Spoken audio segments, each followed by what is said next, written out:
Hey guys, it may be 2024, but I'm going back and checking out the good old PlayStation 3. And stick around to the end of the video because we're going to open up the PlayStation, give it a bit of a clean out, and get things going. Let's go do it.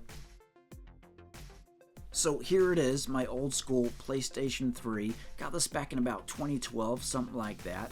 So it's been sitting around for about the last 6 years or so, but finally I'm going to put it back into use.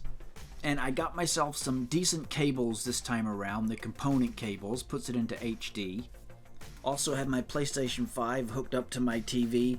TV's just got the one HDMI, so works well. One with HDMI, one with cables. Here is my PlayStation 5. And so here are the old AV cables on the left, just the red, white, and yellow. That's what comes standard with the PS3, but the picture is not very good at all with those.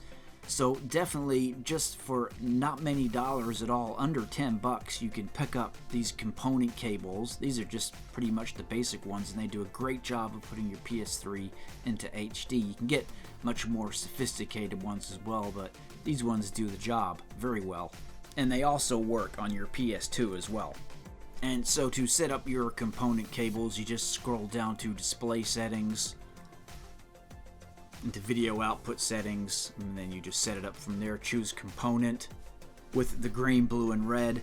Put it on 1080p and you're good to go. I've already done it, so I won't do it again. And so, as a part of going back and playing the PS3, I got myself some new games off eBay. Games that I never played back in the day.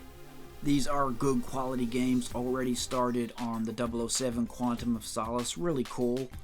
And really looking forward to playing some of these titles. The Bloodstone I know is even a step up from the Quantum of Solace game. Fallout 3 of course goes without saying. Played Fallout 4 but yet to play this one.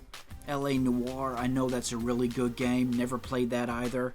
And Need for Speed The Run, always wanted to try that one out. Just a good, fast, to the point racing game. So, and definitely am looking to put some other titles in this collection as well. These are just the ones I'm starting off with. But flashing up on screen are some of the other games I'm pretty interested in getting to at some point. Just good old school games. And these are some of the original games that I had for the PS3.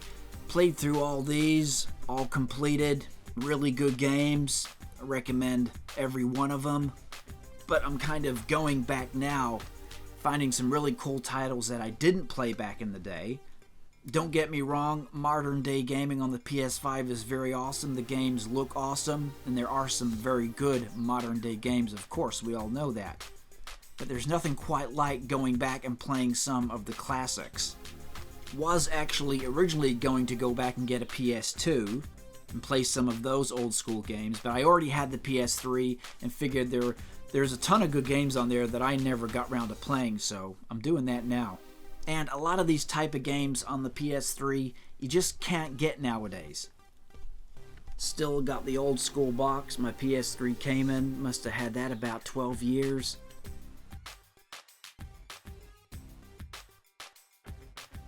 And of course the old school controller with the cord, which is way too short. God damn, why couldn't they release some like long cable with this thing? So you can sit back and comfort and play your games while it's charging.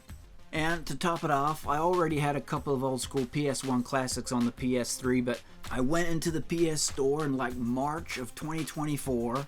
And I picked up a couple of really cool Tomb Raider games. I had played these before, but haven't played them for like 15 years or so.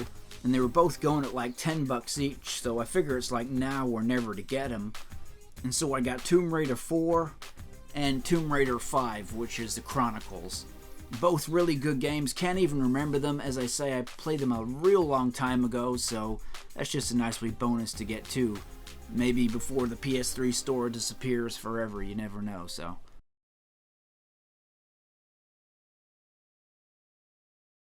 That's right, before we get started on these games, been such a long time since I've really used the console, figured I would open it up, and it's pretty easy to do so. The only annoying part are those security screws, which you need that Torx T8 fitting for with the hole in it.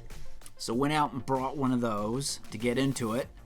The use of a guitar pick is really handy to lift up the feet in those little plastic parts. As I say, my first time opening up this PS3, but it wasn't too difficult to do, so had a bit of dust and stuff here and there. It wasn't too bad overall, but definitely a bit of dust that I needed to clean out of it. The thing with this model, this one's brought in New Zealand, you can't really get easy access to the fan. It doesn't have the screws on top that you can just get into it, so you have to kind of tear the whole thing apart. It's all kind of glued down. So I wasn't able to get right into the fan, but was able to give it a good blowout. Wasn't too dirty, and cleaned it where I could. Also was able to lift up the silver tray here and get right under. You can get access to the lens here. Didn't go that far into it. Just kept things pretty basic. But there was quite a bit of dust around where you insert the disc, so cleaned all that up, got rid of all the dust. And in the end, it came out looking a lot better than what it was when I first opened it up, so well worth it. And another quick tip I'll give to PS3 users, or anybody who didn't know, it's a good idea to just elevate it slightly off the surface that you're on so it doesn't heat up so quick. I just put like 4 polystyrene parts under it, and that does the trick just fine. Just elevates it, keeps it cool, and keeps it running good. Real simple to do. And so there it is, guys. Thanks heaps for tuning in. As I say, the modern day systems got some amazing new games that are out on it with your PS4 and PS5 games. However, they don't quite make games like they used to, and there's a lot of old niche titles, a lot of old school titles that you just can't play anymore, whether it's on the PS1, PS2, or PS3. So I've gone back, started playing these PS3 games again here in 2024. Well worth it, very awesome, and for me, I love it. Thanks guys for tuning in. Be sure to drop a like on the video, subscribe to the channel if you haven't already, and we'll catch you next time. Happy gaming out there.